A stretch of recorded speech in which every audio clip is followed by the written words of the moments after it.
The history of Majestic-12 is reopened with new data that question its authenticity. Could it be that what we consider a fraud is actually a poorly managed leak? An anonymous analyst who calls himself MJ12 Logic has revived one of the most controversial ufology files.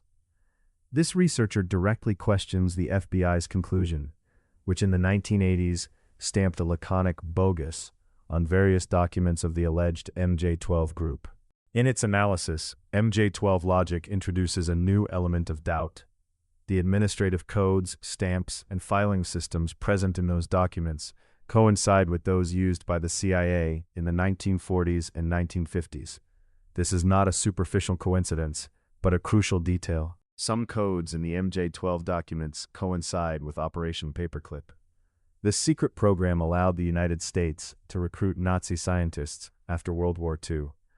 The appearance of codes such as 834021 in both sets of documents raises questions about their authenticity. Investigator Ryan Wood, custodian of thousands of pages related to MJ12, argues that MJ12 Logic's analysis is solid.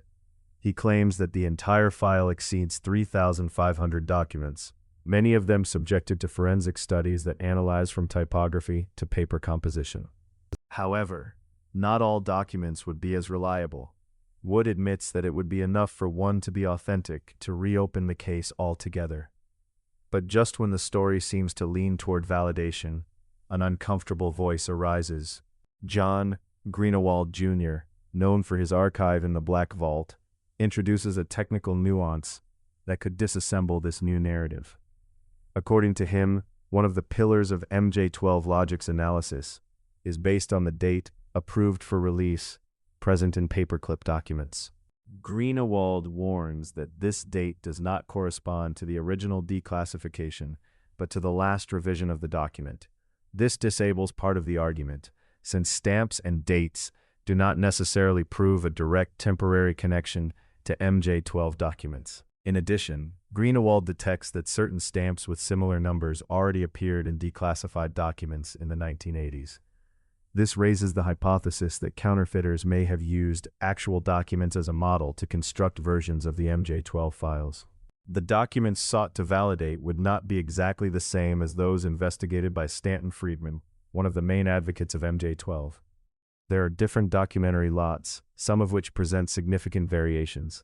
The situation becomes even more complicated. On the one hand, there are technical clues that point to authenticity that is difficult to falsify. On the other hand, documentary analysis suggests that someone could have access to the patterns necessary to fabricate a sophisticated deception. The FBI never proved the documents to be false. The CIA never recognized them, and the U.S. government maintains that there is no physical evidence of extraterrestrial technology. The real question could be whether we are facing a case of layered misinformation,